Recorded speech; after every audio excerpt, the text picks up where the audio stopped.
Hello বন্ধুরা, good morning. তোমরা সবাই কেমন আছো? আশা করছি তোমরা সবাই ভালো আছো। আজকে চলে এসেছি আর একটা নতুন ব্লগ নিয়ে। আর কুমকুম এখানে চা খাচ্ছে। এখন একটু পরে মুখ টুক ধুয়ে আমরা ফ্রেশ হলাম। আর দেখতে পাচ্ছ কোথায় এসেছি। এই বাড়িটা দেখে তোমরা চিনতে পারবে না, টেনশন করো না। এই ব্লগটা শেষ অবধি দেখো, তোমরা সব বুঝতে পেরে যাবে আমরা কোথায় এসেছি আর কি করতে এসেছি। চলো ব্লগে কন্টিনিউ থাকো।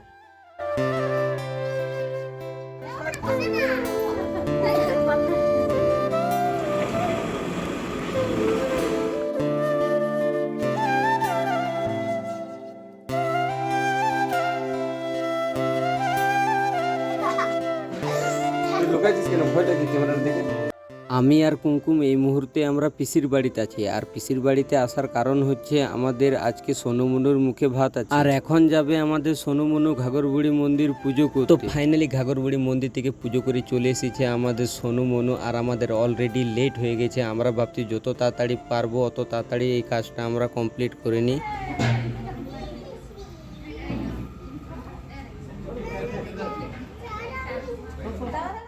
তো আমাদের সব কিছু রেডি হয়ে গেছে। আর এখন আমাদের সোনুমনুকে নিয়ে বসে গেছে মুখ জুঠা করতে। আর আমাদের নিয়ম অনুসারে মামাকে প্রথম মুখ জুঠা করাতে হয়, তো ওটাও হয়ে গেছে। তারপর এক পর এক সবাই আমাদের সোনুমনুকে অনেক ধরনের নানা রকম জিনিস খাইয়ে দিল।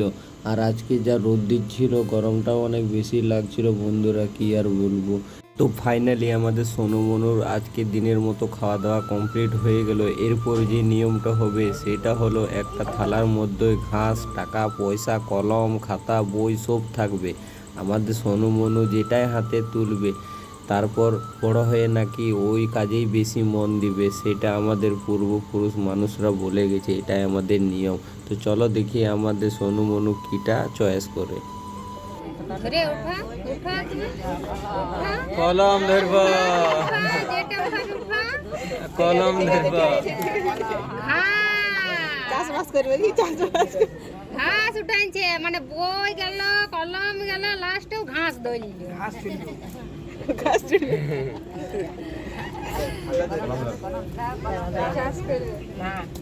ধরে বাবু ধর, ঘাস ছেড়ে জামানা চলে গেছে। ফটো খিচব, ধরো আবার।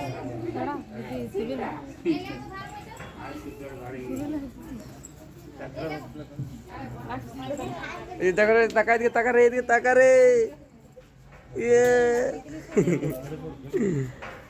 এই বাবু এদিকে আয়। হ্যালো বন্ধুরা, তো ফাইনালি আমাদের সব কিছু হয়ে গেছে। আর আজকের ব্লগটা আমি এখানেই শেষ করলাম। যদি এই ব্লগটা ভালো লেগে থাকে তো প্লিজ একটা লাইক, কমেন্ট, শেয়ার করে চ্যানেলটাকে সাবস্ক্রাইব করে নেবে।